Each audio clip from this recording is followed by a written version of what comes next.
Hey, what's up guys? In today's video, we're going to talk about contracts, your work authorization, your reconstruction, which one's which, when do you need it, how do you know? We're going to break it all down today. Let's go.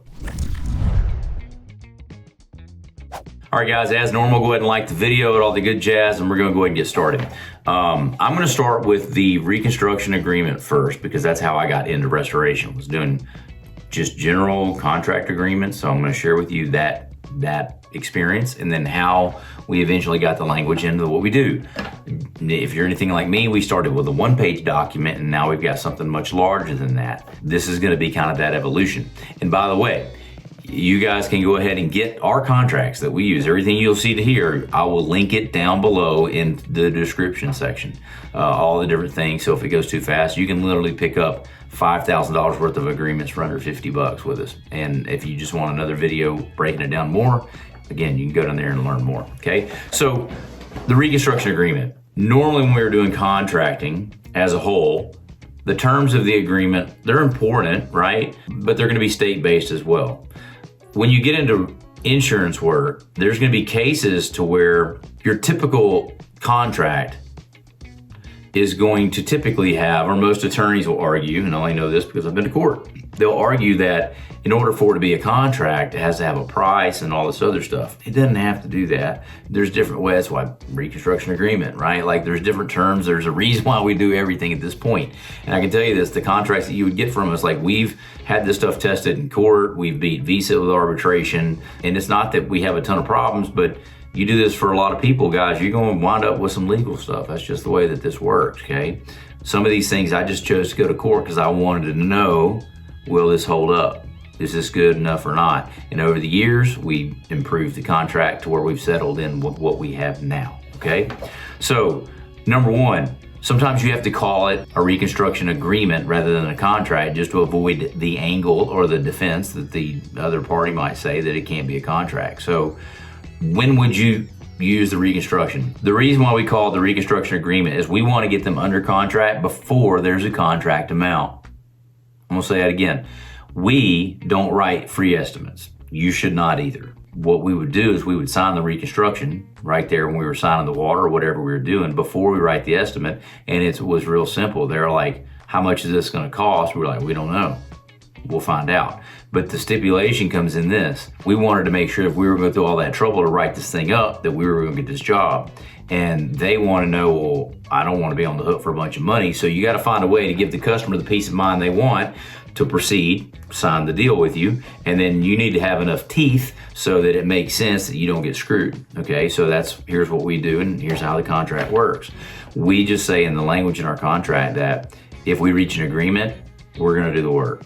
For how much? However much we say it's going to be. And so that would literally be the agreement that we would put in place.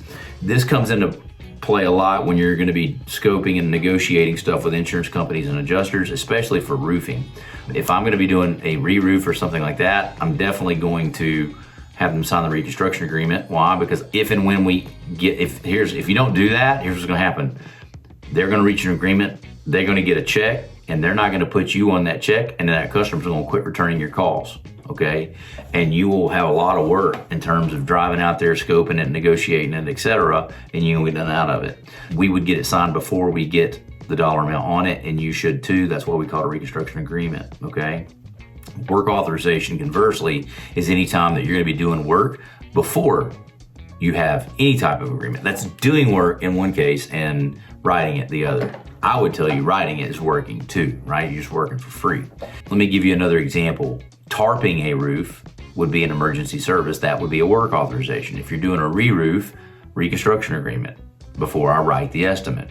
If I'm going to be doing any emergency service, I'm going to have them sign the work authorization, authorizing me to do the work, and if they get paid, I want to get paid that money.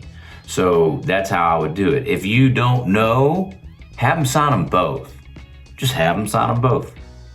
If you can't convince that customer to sign them both, there you go. Just have them sign them both, right? Work on that. If you got a question or problem, drop a comment, let me know what your specific question or problem is, and we can go through it. Again, I've got another training where I teach you guys how to offer this, how to explain it in the home, selling it on the front door, whatever it might be.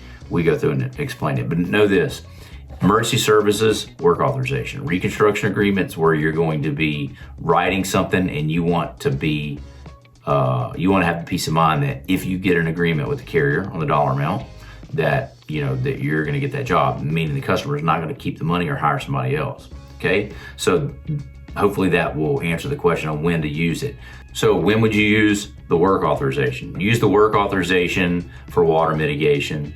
If you're going to be doing mold or asbestos or something, if you're going to be doing any work before you get paid, do the work authorization, okay? Bio, any of that. Reconstruction, installing a re-roof, anything like that, I'm going to use the reconstruction agreement. I mean, it's kind of self-explanatory. And when in doubt, have them sign them both, okay? There are reasons why we do both, but I'm just explaining to you. You want to make sure that you're getting paid for the work that you do on the mitigation, and then you want to make sure you're getting paid for the work that you're doing in terms of estimating on the reconstruction, okay? So hopefully that'll be clear on when to use what. And when in doubt, have them sign them both. Now, let's talk about some key clauses that we've got in our work authorization agreement. Number one, it's your contract. You can put whatever you want in it. But if you guys want, like I said, you can use ours too. It's restorationcontracts.com. It's not hard, restorationcontracts.com. On the work authorization, we put a 3-day clause in there. So at any time of equipment rental, if we bring something to your house, it's there for 3 days. Okay. And I did this because I got tired of fighting with the adjusters on it. It was only there for a few hours, a half a day. Xactimate says 24-hour rental. I got a whole bunch of stuff. Instead of like getting fired up explaining to you what Xactimate or any other software says, I'm gonna tell you what I say because it's my job, my contract, and it's gonna be the way that I say it's gonna be, and that's the way it's gonna be. So that's why I put it in here. So if you don't want to deal with that, put a 3-day minimum clause in your contract. That's all you got to do, okay? Put that in there, and then that will answer that. So this, as you guys look here, if you guys want to pick up our package, all of these documents will be in there, right? Again, for under $50. It's it's a steal. So let's take a look at the work authorization. So you got to make a copy of it, and this is what it does here. So the 3-day equipment rule. So let's go to where I put this guy in right here. Equipment usage, number 6. Rentals are deemed to be at the time of arrival to midnight, regardless of the hour in which that occurs. It's understood that any portion, so if it's there for 1 minute, it's there for 24 hours, full day. And it's going to sit there for 3 days. So it's important to have that there. And the primary reason why you want to have that there is you don't want to put up with that other argument of you didn't use it full 24, blah, blah, blah, blah, blah. This will fix that. Simple as that, okay? Now, does this mean they're going to pay it? They're going to fight you for whatever they fight you for. They, you know what I'm saying? Like, this is telling you they owe you for it, right? And that removes that argument. Doesn't mean they're not going to argue. I'm just telling you, some people they'll yell at a wall, but you need this in there, okay? So make sure you've got the 24-hour and 3-day minimum rental, okay, in your work authorization. The next one, a lot of people will have different feelings on assignment benefits. Most of the people just don't understand it and don't know what they're talking about, to be honest with you. Here's all that it really is. I mean, it can be whatever you think you might be able to make it, but here's what it needs to be and what it is. Gives you the ability to endorse their name on that check and sign that check and put it in the bank. That's it, okay? And do you have some other stuff? Yeah, it's like a limited power of attorney, but there's a lot of big fears around assignment of benefits about how they could be misused or whatever else. Like, those guys are just, I don't know, they're lost, right? I mean, there's a lot of things that could be misused, I guess. You could use a gun to kill a bunch of people. You could drive 900 miles an hour and run over humans, right? Like, unintended use is not good in any case. So there's no need to try and say you can't use it if someone's going to abuse it, right? Like, everything doesn't. Well, that's like saying you can't work in their house because you might punch them in the face or something. Like, just dumb, okay? What is the intended use? What is the applicable use? Go from there. And this is how I explain it to my customers, right? Like, we're just saying, you know, this is going to give us the right to work in your home, build a carrier. Like, there's fundamental things that you need that come as part of this. That's why it's in there. Simple. Do you need to put it in there? Yeah. What if the state doesn't want you to have it? It doesn't matter. If they're not going to honor it, it doesn't hurt you to put it in there. If you go to court, they'll just kick it out. Okay? It doesn't mean you can't do anything. You can't speed either. Do you speed? You ever parked longer than you're supposed to? You know what I'm saying? Like, this is really simple stuff, guys. So just know this. You're trying to get the ability to cash that check. That's all you're trying to do. That's it, okay? You're not gonna screw the customer over, right? Okay, well then don't. If you are, then quit following me and don't watch any more videos. I don't want people that screw customers over follow me anyway, all right? So that's pretty important to have. So now, let's talk about the important part for the reconstruction agreement. And this is just gonna be the second most important thing that I put for reconstruction.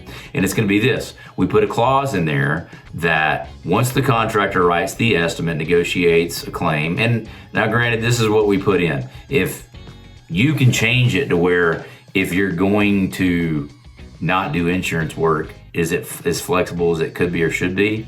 I mean, I think it is. If it's not an insurance claim, it probably doesn't apply. You probably won't need it. I put it in here for insurance claim type deals, and that's why it's there. So, but here's what we put in there. Once we write the estimate, we scope it, we negotiate, we get the claim. If the customer chooses to fire us at any point, we want 20% of the gross job.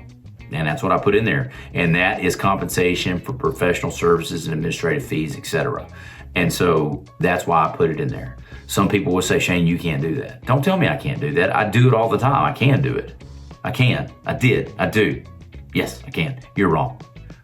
Shane, it's against the law. So is speeding. So is speeding. Okay? What law is it against? And if they're not going to do anything about it, what does it matter? I'm not trying to get you to be a banshee. I'm just trying to get you paid for your 20%. If you don't want to get paid for your time, skip this video, okay? And probably just don't follow me at all because probably ain't gonna be a good fit together, okay? Here's the problem you're trying to solve. People are getting paid after you've done all this work to scope it, negotiate it, and then they're keeping the money. Now, for those of you guys that are the PAs or whatever else and saying, you can't do that, you can't adjust a claim, slow down, take your panties out of your butt, okay? I can. I'm a contractor. I'm not a PA. There's a big difference. I can do this work. It's a freaking estimate, okay? It's an estimate for work. I can do whatever the hell I want, okay? If I'm not a contractor, not a licensed GC, and I'm simply trying to settle a claim, then I'm acting as a PA. So here's what I'll tell you after all the years I've been in business, different lawsuits, whatever you think I am or whatever you think I'm doing, thank you. That's your opinion. I got my own opinion, and I'll see you in court if that's where we need to go to sort it out, okay? These are just opinions, guys. I mean, so just know that. Now, is one right, one wrong? I don't know. Haven't we already talked about sometimes it'll go one way, sometimes it'll go the next? I'm just saying this. You put this in there if you're trying to solve the problem of you don't want them to get paid, keep the money, and you never hear from them again. Is there a case in which the court would overrule this? Sure. I'm sure there is. There's a lot of cases in which. In California, it's my understanding that you can't take over a 10% deposit without doing the work. Well, that's just stupid, okay? I would violate that immediately as soon as I got to California every time, or I would get my ass out of California. That's what I would tell you, okay? Like, I don't care what they say. Like, the state, I'm going to engage in however I want to engage with my customer, assuming the customer's willing to engage with me like that, okay? I don't need the state telling me what I can and can't do. If Susie and I decide to do this, or Billy and I decide to do this and we're good with it, we're gonna do this, okay? That's what we're gonna do, all right? And then you're gonna take really good care of Susie or Billy, not piss them off, and everything's gonna be fine. Now, the case about is it gonna get kicked out of court, you didn't take care of Susie or Billy and you pissed them off. That's your problem, not the clause in the contract. The clause in the contract is for a situation outside of what we just spoke about. Does that make sense? So anyway, this is my philosophy again on just legal matters as a whole, okay? Some people might view me as a cowboy. I'm not. I do things normal, right? But yes, I do walk around the line because typically I don't always follow the rules because, I mean, who made the rules? Who says the rules? I say there might be suggestions, best practices, right? Like, define rule. I can just tell you this, that same you can't do that or else mentality is going to keep you at the back of the line. If you want to follow me to the front, I mean, that's where I'm going to go. And that's what I've always done. Now, again, you need to take care of your customer. Don't break the law. Don't do those things, right? But just know this. Do the right things the right reason, the right way. You're doing this stuff to protect yourself, okay? Okay, last thing, the attorney fee provision.